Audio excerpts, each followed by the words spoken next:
There is a huge list of films that failed at the box office. Some were misunderstood by audiences, others failed to meet inflated expectations. Sometimes the marketing campaign didn't work well. There are many reasons, countless in fact. Some films were even ahead of their time, but eventually found their audience years later and became cult classics. Fight Club, Blade Runner, John Carter, Van Helsing, The Thing, The Fountain, Mr. Nobody, and the list could go on endlessly. Well, maybe I'm exaggerating. Today, however, I want to talk about the 2008 film Jumper, directed by Doug Liman. The movie is based on the 1992 novel of the same name, Jumper, written by Stephen Gould. In my personal opinion, there is nothing in common between the book and the film except for the concept of teleportation. And perhaps I'm exaggerating here too. After all, Jumper grossed $250 million on an $85 million budget. That's a success. For many, yes, but not for Doug. The director had planned to create his own cinematic universe, but never recovered from the criticism aimed at him. Originally, when the first film was in production, the studio had planned a trilogy, but critics and audiences weren't ready to accept that reality. Everyone is used to the idea that if a person gains superpowers, whether from birth or by being bitten by a spider, they are obligated to become a hero, save the world, and create the illusion of hope. But here, it's the complete opposite. The main character enjoys life, robs banks, travels, and indulges in his ability, using it for his own benefit and fighting the paladins just to survive. Solipsism reflected in its purest form, and it's precisely because of this idea that I consider Jumper the most realistic film. How many people would have done exactly what the protagonist did, live and enjoy life? Why work if you can rob a bank? Why should anyone care about fixing the world, fighting, or making a difference when they can simply enjoy their power? This is reality, not the illusion of choice where for some reason everyone picks the superhero path. Masks, costumes, saving the world. Is that really what an ordinary person would want? Where is the truth in that? This is exactly what film critics disliked about Jumper. The protagonist places himself above the world, seeing everyone else as fools. His power is godlike. Think back to what David says at the very beginning of the film. Let me tell you about my day so far. Coffee in Paris, surfed the Maldives, took a little nap on Mount Kilimanjaro, and then I jumped back for the final quarter of the NBA Finals. I could go on, but all I'm saying is, I'm standing on top of the world. Once I was a normal person. A chump, just like you.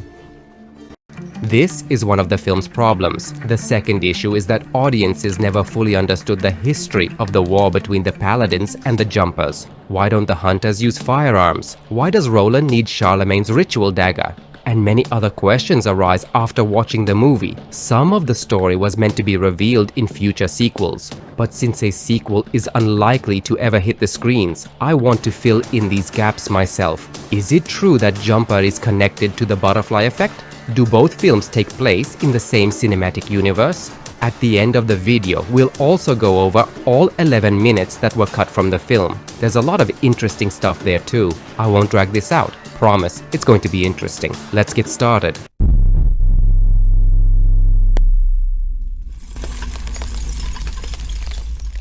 So, to begin with, we need to examine the key aspects and details we know from the film, and numerous interviews with the director.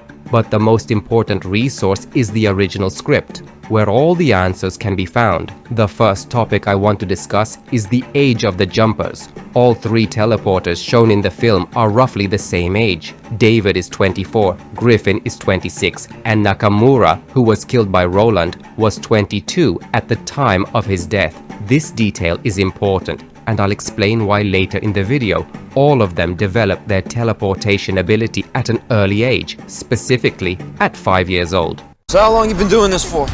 Since I was 5. 5? Yep. You were 5 years old your first jump.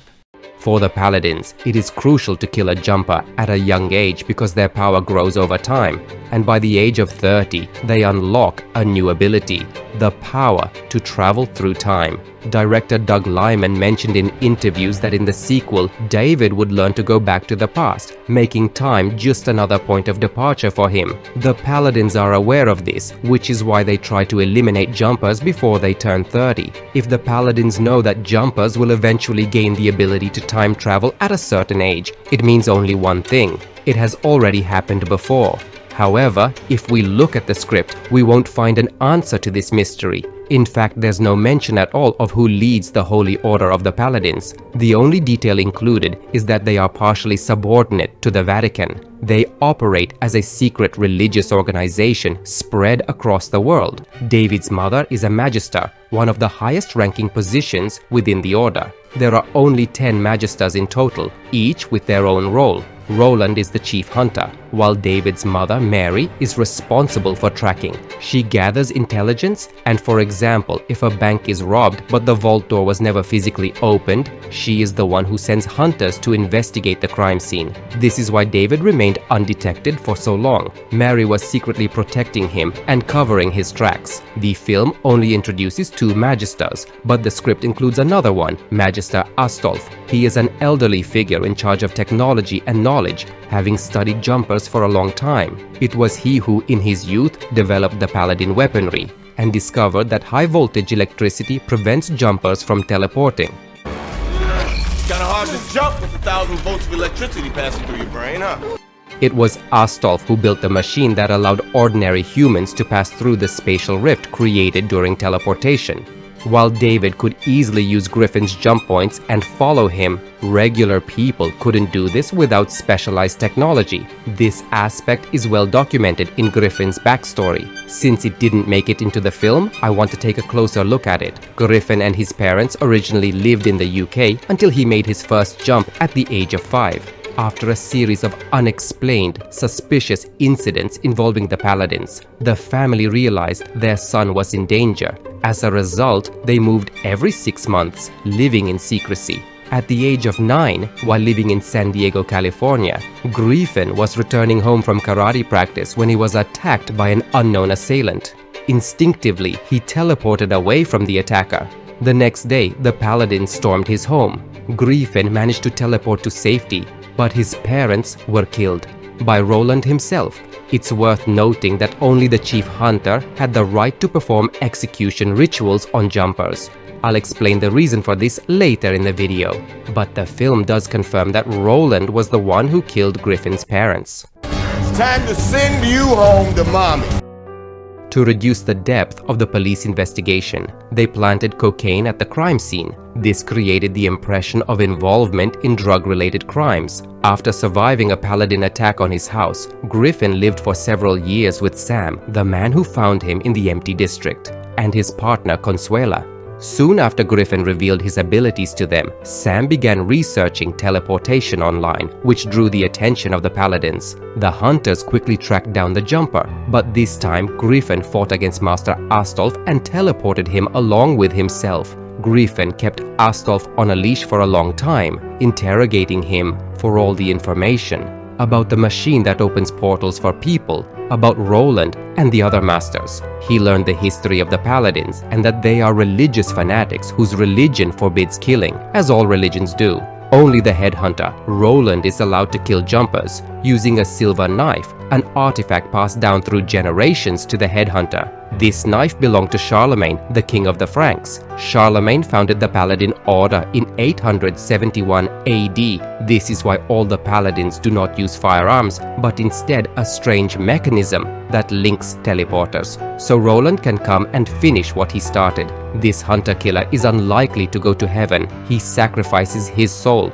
A religious fanatic does not simply kill a jumper, he performs a ritual. All of this is well described in the script, and I think Doug Liman saved this information for future sequels. However, there are moments that are described but poorly shown in the film. For example, 2 important scenes. When Roland is told that they managed to find David's trail, after the conversation he puts down the phone and says the phrase, "Mary, we finally found him." This implies that David's mother was with Roland at that moment and was unable to cover up for her son. That's why the Paladins were able to find David. If you closely examine this scene, at one point you can still see Mary taking the machine that opens the portal, but it was shown so quickly that the average viewer couldn't track the chain of events. The second moment is how Griffin used his knowledge about the Paladins. He knew they had a machine with which the hunters followed the jumpers. So after being noticed, before returning to his hideout, he teleported to the bottom of the ocean and then back home. Everyone who followed him ended up in a trap and drowned in the water. This scene is in the film, but it's not explored at all. Where'd the Paladin go? Swimming! Pacific? No, actually Atlantic. Nice little shark pit around Cuba. It's also unclear whether Griffin had encountered other jumpers before, or if David was the first. The script states that everything happened by accident, in a bar just as it was shown in the film, and David was indeed the first. When Griffin talks about the person who tried to teleport a house, he learned this information from Master Astolf. The script even specifies the jumper's name, Nikola Tesla. This is where it gets interesting. Tesla was a public figure, and how he was intended to be used in the film is unclear. If you have any guesses, feel free to share them in the comments. There's another important point I almost forgot to mention. This is the first encounter between David and Roland. The Paladin in the script says the line, "Of all your vile things, I hate jumpers the most." The film also contains similar words. This suggests that in this cinematic universe, there are other people with different abilities. According to the director, he was inspired by the movie The Butterfly Effect. There's a scene in the film where David teleports to the roof of the Empire State Building, which was supposed to remind viewers of Evan's time travel in The Butterfly Effect. Doug Liman himself repeatedly said in interviews that in the sequel, besides jumps through space and time, there would be people with other abilities: telekinesis, hypnosis, telepathy, and many more grounded superpowers. However, the second reference to the butterfly effect was not allowed. When David asked Griffin if there are many more jumpers like him, Griffin was supposed to reply, "I once met a guy named Evan. This guy could travel back in time, but he couldn't prove it, though I believe him." Personally, I think this scene could have greatly expanded the entire story.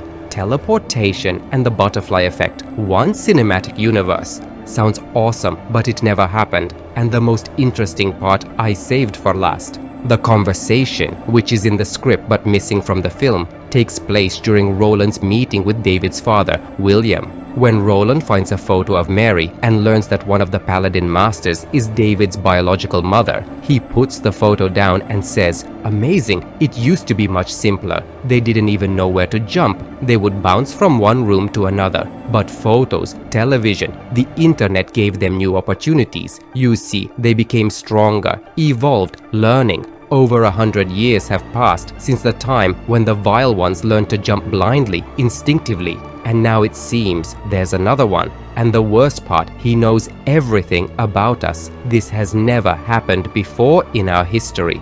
In my opinion, these words in the script are the most important. At first glance, it seems like nothing significant, but it's not. There's a ton of information packed into this. First, we learn that it was easier for the Paladins in the past. From my perspective, in ancient times, when someone made a jump through space, it was considered a miracle. Any miracle was controlled by the church, and the church and the Paladins are connected. The hunters, acting on information, would come to a town or settlement and kill an unsuspecting jumper who didn't even know where to hide if they tried to escape. Back then there were no photos. That's why we see hundreds of photos in David's apartment. This means that a teleporter needs to visualize the place in their mind for the jump.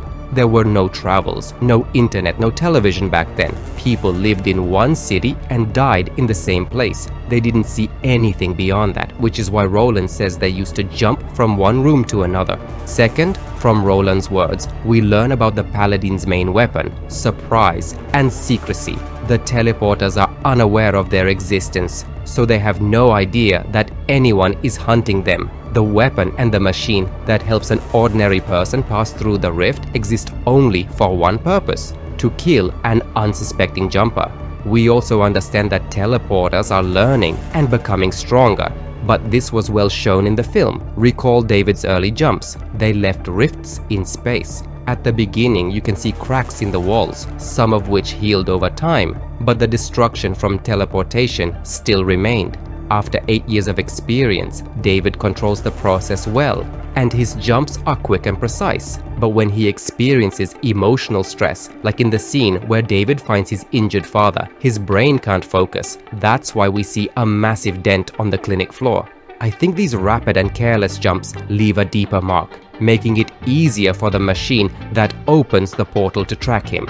And third, the most interesting point, Roland recalls that over 100 years ago, there was a unique jumper who could teleport intuitively. And another one has appeared. He's not referring to David, but to Griffin. In one scene, when Griffin steals the machine and drives through the city, he teleports without knowing where, intuitively. Plus, he knows everything about the Paladins. This jumper is much stronger than David. David didn't even know it was possible to move large objects, like a car or a house. In my opinion, the filmmakers didn't develop the details well enough and didn't reveal the full potential of the script.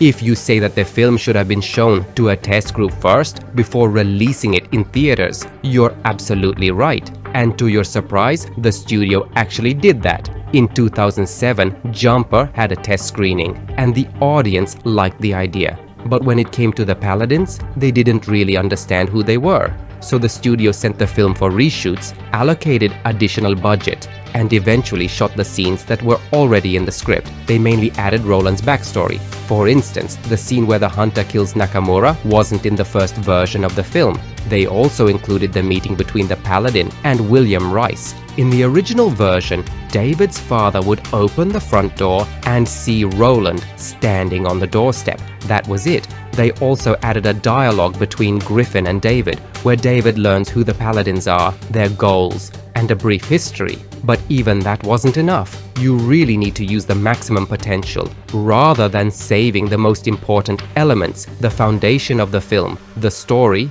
for the sequel. What do you think? Did you like Jumper as much as I did or not? Let me know in the comments. Now it's time to explore all the cutscenes that didn't make it into any version of the film, though they were filmed. Let's take a look at them. The first thing we learn is David's problems. He experiences uncontrollable jumps. He falls asleep at home, and in the morning he wakes up in his father's house, in his old room. Sometimes he's transported to the kitchen, and again back to his father's house. William repeatedly tries to talk to his son. We even see David going to a doctor who explains to him that this happens subconsciously.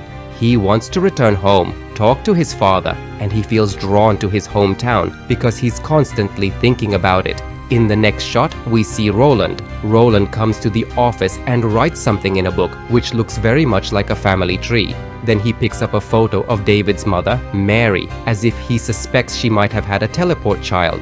We also see Roland's son, whom he explains to that when he grows up, he will also have an important task, stopping people who have the ability to change history, meaning the past. These words confirm what the director said. Over time, jumpers gain the ability to travel through time.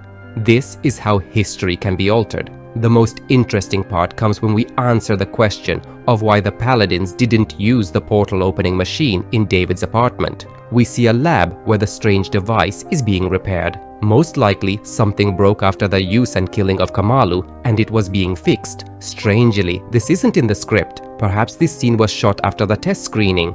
But in the end, they decided to drop the idea. Next, we again see that David is struggling. He wakes up in the library of his hometown, the place where he made his first jump, but Griffin is already watching him. Do you remember the cave where David teleported Roland to at the end of the film? That location is in the script as well. David often went there when his condition worsened. He would teleport to the cave and spend days killing time there. He even tried to turn it into a livable space, hiding money and gold there. The film also missed a post-credit scene where we learn that Griffin is still alive, but he's still in what you could call an inconvenient situation. This doesn't significantly affect the events in the film, but there are a few things I couldn't quite understand. For example, the strange book and the silver knife of Charlemagne. If you take a close look at the knife, it doesn't seem like an ancient artifact. It's a piece of metal, and the handle is also metal. Perhaps they melted down some holy relic, but what confuses me the most is the cloth the knife is wrapped in. It's clearly old and soaked in the blood of all the teleporters who were caught and killed by the paladins. If you have any guesses, share them in the comments. Together, we can get to the truth.